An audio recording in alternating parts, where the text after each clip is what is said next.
Hello nursing aspirant, कैसे हो आप सब। आज मैं आपके लिए लेकर आई हूँ टॉप 10 एंडोक्राइन सिस्टम के एम्स नॉरसेट में आने वाले एमसीक्यूज। तो चलिए देखते हैं। तो हमारा फर्स्ट एमसीक्यू है, which parameter would indicate the optimal intended effect of therapy with लीवोथायरॉक्सिन।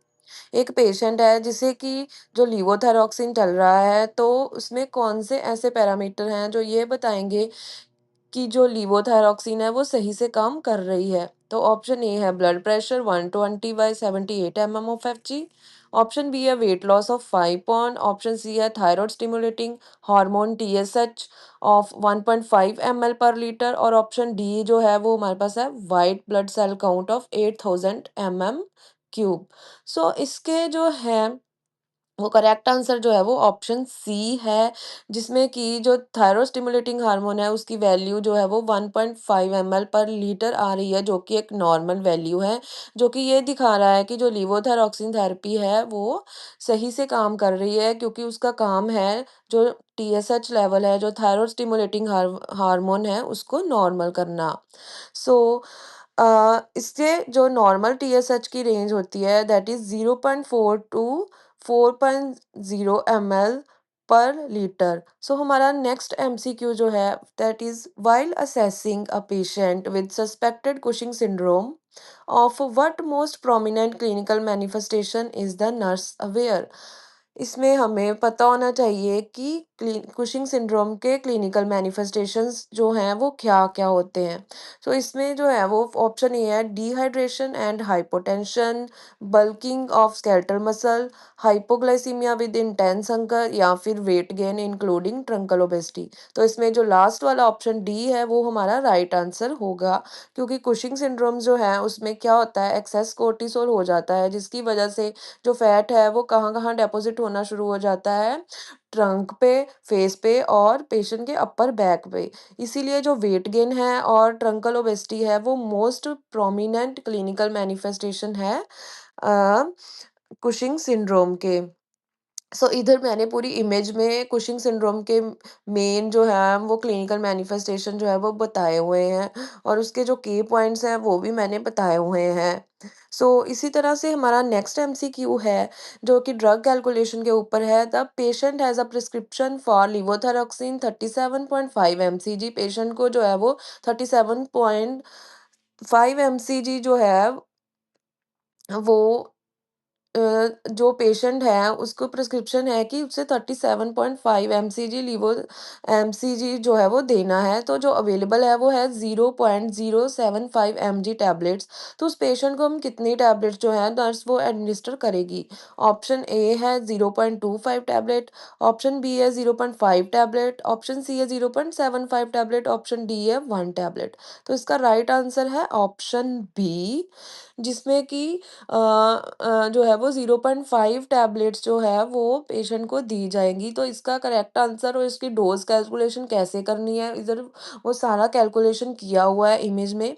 तो आप जो है वो इमेज को अच्छे से देखें और उसमें देखें कि कैसे वो सब किया हुआ है ड्रग कैलकुलेशन। सो अ इसमें जो है वो पहले जो है वो यूनिट कन्वर्जन किया है, जैसे कि 1 mg किसमें होता है 1000 mcg के इक्वल होता है। इसी तरह से इसका सेम यूनिट को हमने फॉर्मूला यूज करके जो है वो किया हुआ है कैलकुलेट। तो हमारा जो नेक्स्ट एमसीक्यू है जो है कि nurse is teaching the patient and care giver about managing hypothyroidism. What instruction should the nurse give the patient. तो इसमें कौन सी इंस्ट्रक्शन जो है वो नर्स देगी पेशेंट को। इसमें यूज सोप, ठीक है, अच्छे से सोप यूज करना है, avoid applying lotion to the skin, use enema if required. और ऑप्शन डी जो है वो reduce intake of dietary fibre. इसमें जो है वो बेसिकली जो है वो नर्स जो है वो जो हेल्थ टीचिंग के ऊपर जो है वो ये क्वेश्चन पूरा सिनेरियो जो है वो बेस्ड है। तो इसमें पेशेंट को क्या एडवाइस करना है कि ऑप्शन डी जो है reduce intake of dietary fibre. तो फाइबर जो है वो पेशेंट को, जो हाइपोथायरॉयडिज्म वाला पेशेंट है उसको कम लेना है फाइबर पेशेंट को। हमारा जो नेक्स्ट जो हमारा क्वेश्चन है, दैट इज़ अ पेशेंट जिसकी बायलेटरल एड्रेनलेक्टमी हुई है, तो नर्स को उसको क्या टीचिंग में, डिस्चार्ज टीचिंग में क्या देना, क्या बताना है उसको। इसमें उसके नर्स को बताना है कि ऑप्शन ए है no replacement therapy will be needed, option B adrenocorticotropic hormone injection will be needed, या फिर option C cortisol will be required if the patient has a stress. तो ऑप्शन डी जो है life long replacement of corticosteroids will be required.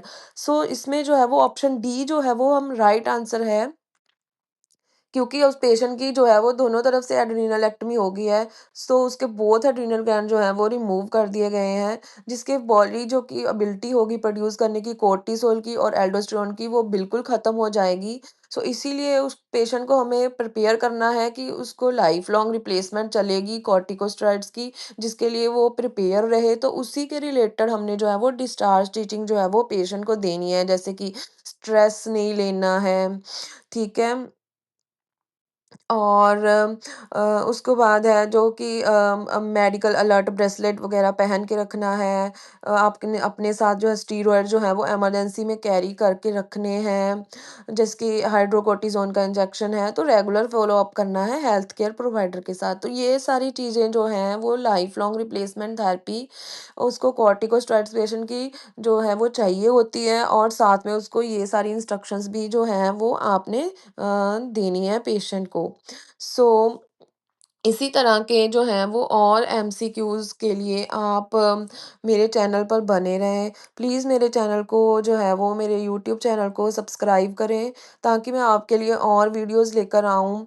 क्योंकि मैंने देखा है कि आप लोग वीडियो ज़रूर देख लेते हैं, लेकिन जो है वो कोई चैनल को सब्सक्राइब नहीं करते हैं। इससे क्या है हमें जो है वो मोटिवेशन नहीं हो पाता। मेरे चैनल को सब्सक्राइब ज़रूर करें। Thank you.